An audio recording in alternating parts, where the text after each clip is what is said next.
Well, Herb? Yes, Don. Here we go again. Another day, another dollar. We don't get any dollars. Oh, how about a penny for your thoughts? We don't get any pennies either. And what do we get? We get Beakman. Okay, a Beakman for your thoughts. That the golden eagle can swoop down on its prey as fast as 95 miles per hour. Hey, I'm Beakman, and you've just broken into Beakman's world. Beakman!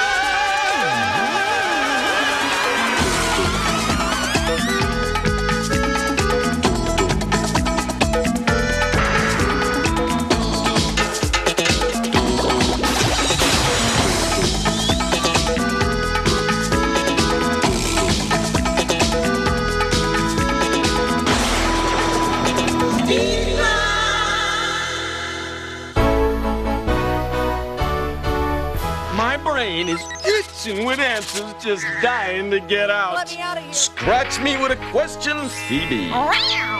Scratching. Ooh, here are some hot ones, Beakman. Look out! Thank you, Lester. Well, Megan Volek, and Byron Sanders, and Nate Hector, and Nick Myers, and Otis Evans, and Derek Claybrook all wrote in about questions with flames and fires. Fire is one red-hot topic. Woo. And we've got just the guy to tell us all about it. No, not you. A charter member of the Hall of Flame. A real trailblazer. The man they named the Bunsen burner after. That burning German, Robert, with brains to burn, Bunsen! Well, you know where there's smoke, there's Bunsen. Guten Tag, Herr Bunsen. I'm Phoebe. Guten Tag. We called you here because we all want to know about fire. Oh, fire questions. That's all anybody ever asks me. I'm burnt out with the fire. You're fired. I'm sorry. I acted rashly in the heat of the moment. I am all too familiar with the heartbreak of heat rash. Dummkopf. Let's see what makes fire. Fire! Ja! Fire up the boogerscope. Schnell! To make fire, you need 3 things. 1, fuel. That's the stuff you're going to burn, like wood or coal. 2, oxygen, which is part of the air we breathe. And 3, heat. Also, let's make another kind of fire. What are the 3 things we need? Fuel, oxygen, and heat, sir. We get oxygen from the air around us. We get fuel from this liquefied natural gas, which, when found in nature, is an odorless gas. And we get heat from this match. By the way, odorless gas just happens to be my specialty. Oh, not mine. Ach du Lieber! Scientists had a way to heat substances for their experiments. But when they tried burning the gas, look what happens. Ugh, it's getting all sooty. And that can ruin experiments. The scientific world needed a device that would produce a controlled, smokeless flame, so my laboratory invented the Bunsen burner. Behold my burner, which I perfected in 1855. Thank you. Behold my viper, which I am still perfecting. Hitze. Und why is mein Bunsen burner brilliant, Bunky? With the old burners, you had fuel and you had heat. And they combined with whatever oxygen they could find in the room. That made the flame uneven. and full of little glowing particles of carbon which become soot and smoke. But the Bunsen burner has this little hole right here that lets in air. That way, oxygen and fuel are mixed together perfectly before the heat makes them burn. When this perfect mixture of gas and air is lit, the fuel burns efficiently. And look, no soot, sootless. Now, mein Fräulein, it's time for me to burn rubber and flicker on out of here so I can bask in the afterglow of mein afterlife. Wiedersehen! Oh, ouch. And now, the amazing Phoebe shall insert a match into the heart of the flame. Oh, if you're gonna do any of our experiments, do them exactly the way we do them. And make sure you have a grown-up helping you. May I have a drum roll, please? And may I have a Kaiser roll, please? Phoebe, insert the match. Whoa, great demo. Nothing happened. Needless to say, I am stunned. Lester, nothing happened because the flame is hollow. Just like his head. Phoebe, there's plenty of fuel and oxygen down here, but not enough heat to light the match. Like there is up here. So, Byron, Megan, Nate, Nick, Otis, and Derek, we hope we answered all your burning questions about flames. And if you ask us again, we'll tell you the same. Coming up next, it's not pork chops. It's not lamb chops. It's karate chops. Don't go away, or else. Beakman's World will be right back. And now, back to Beakman's World. Loose wax lips, sink wax ships. It's time to scorch your skull. Here he is, the pianist of perspicacity, the flautist of fecundity, the Eddie Clean and Vincent of the scientific convincing. The one, the only, the Beakman. You inch 'em, I'll pinch 'em. Let's sing-a-ling.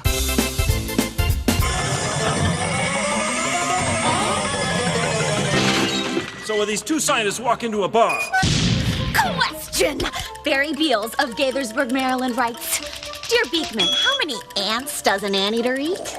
Answer? An anteater can eat up to 30,000 ants a day. Oh, go ahead. Have 40,000. They're small. Herb, Yes, Don. how many ants do you think we eat a day? Well, there are no ants here, Don. Then why do they call this place Antarctica? Yeah, they should call it Anchovy Arctica. Question! Douglas Strauss of Rybrook, New York wants to know, how do karate experts break boards without breaking their hands? Hard-hitting question, Douglas. And we'll answer it this week on Spanning the globe to bring you the best of sports and science. It's the wide, big world of sports. Hello, I'm Jim Shorts. And I'm Harry Pitts, here with the latest scores. 5-2, 6-4, 3-1, and this just in, a partial score, 5.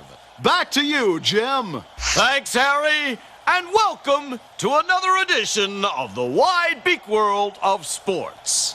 Karate, flying fists of fury, everybody kung fu fighting, breaking boards with bare hands. Is it a trick or an illusion? Let's go to the dojo for the blow-by-blow, Mo. Here today, Lester D. Rat and his flying fists of filth. Ow! You are indeed a grand master. And I see around your waist karate's highest honor, the black belt. Oh, no, it's a white belt. I just never wash it. I see. Let's break some boards. This board is made of real wood. To try this, you have to know what you're doing. So don't even think about it unless you're taking karate lessons and your teacher says it's okay. Are you sure you can do this? Are you kidding? Even Phoebe could break this board.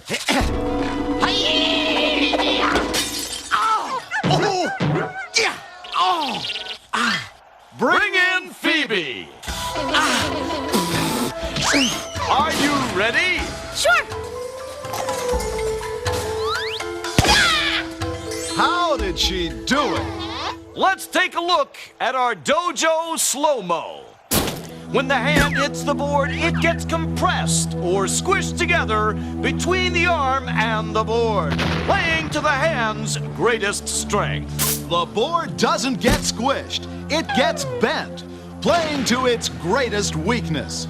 The hand can take a lot more squishing than the board can take bending. Say this breadstick is your arm bone. This breadstick is your arm bone. When we try to break it by squeezing it together or compressing it, it's very strong. But if we say the breadstick is the board and try to bend it like this, breaking it is a snap. So there you have it. Another one in the books. Until next time, I'm Jim Short. And I'm Harry Pitts. Reminding you that it doesn't matter whether you win or lose. As long as you win. See you next time. Coming up next, you ask the questions, Beakman flushes out the answers. Stick around. You're in for a good time. Ooh. Beakman's World will be back in a flash. And now, back to Beakman's World. Phoebe, I'm doubling down for a question. Hit me. Oh, I meant with a letter. Oh, there you go. You know, we have got to have an organizational meeting after the show. Here's a question from Danny Pancaracan of Hollywood, Florida. He writes, when you're done using the toilet, where does it go? Well, my toilet stays right where it is, awaiting our next magical moment together. No, Lester. Danny wants to know where the stuff in the toilet goes after you flush. Inquiring minds want to know. Well, Danny, to understand where that stuff goes, first, you have to remember that everything goes somewhere. So, what are we gonna do about it, Beakman? We send the raw sewage to a water treatment plant where it's cleaned up so it can be returned to our waterways and, get this, used again. Oh, yeah. So there are people that actually work at a place where they clean that filthy, gross, smelly, disgusting sewage? Yep, some guys have all the luck. Including yours truly. Sewage, the last frontier. Why, there's no telling what dangers this adventure could hold. I may not make it back. Oh, sir! Must you go? Oh, relax.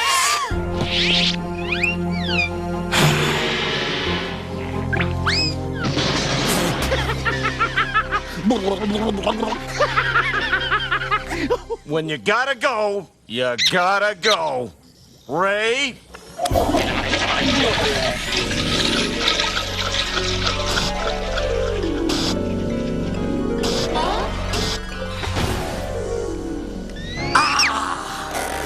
Phoebe! Lester! I'm back! You know, Beakman, maybe you should lie down. You look a little flushed. No time to waste, Lester!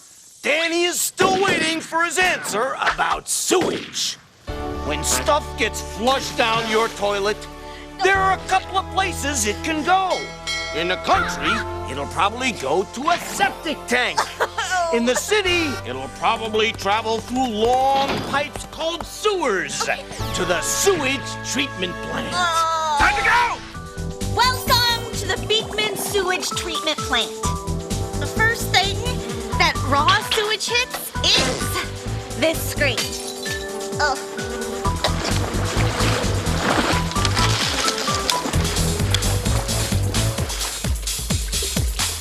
The screen filters out all the big chunks of stuff, like this. And since the sewage is no longer chunky style, it has a new name. Now it's called effluent. Ooh.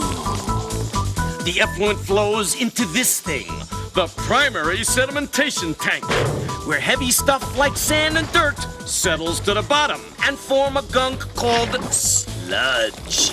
Meanwhile, grease floats to the surface, so a skimmer can remove it. Hey! We could use one of those for your tub after you take your annual bath. FYI, I don't take an annual bath. I take one once a year. Okay, now it's time to get rid of the germs.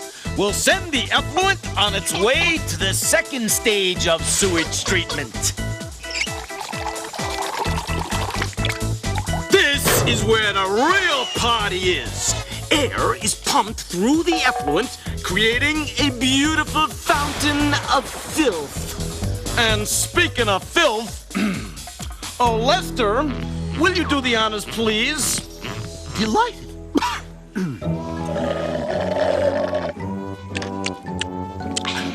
Ooh, tangy, with just the right note of toxic waste. Lester, don't suck. Blow, blow. Oh. Oh.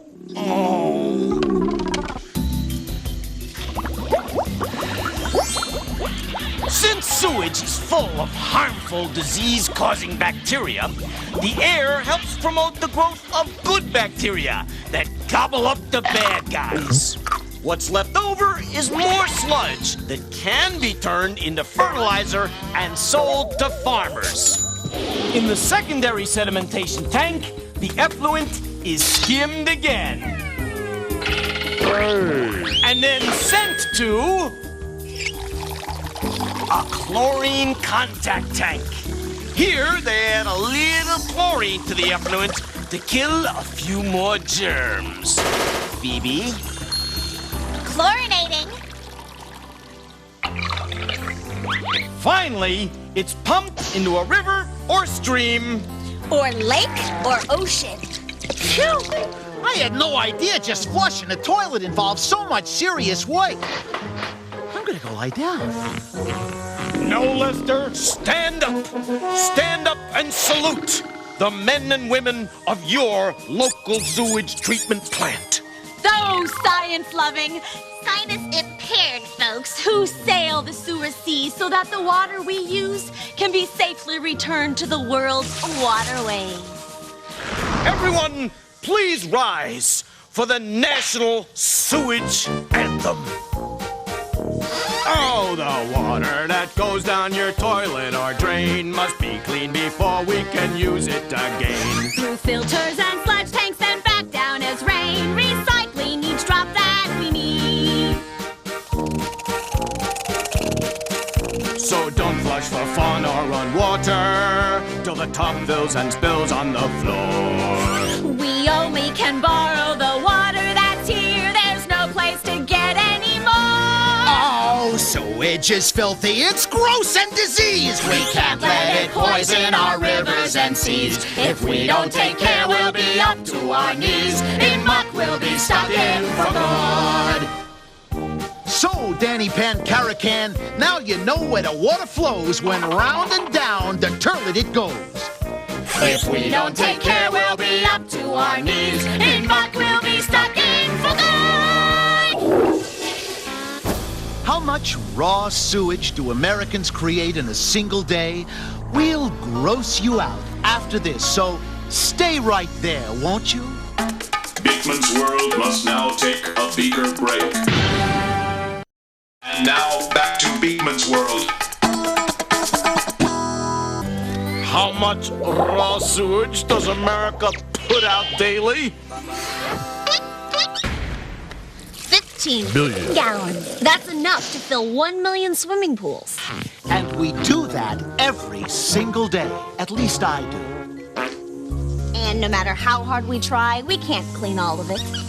And get this, that stuff that goes down your storm drain on your block doesn't get treated at all.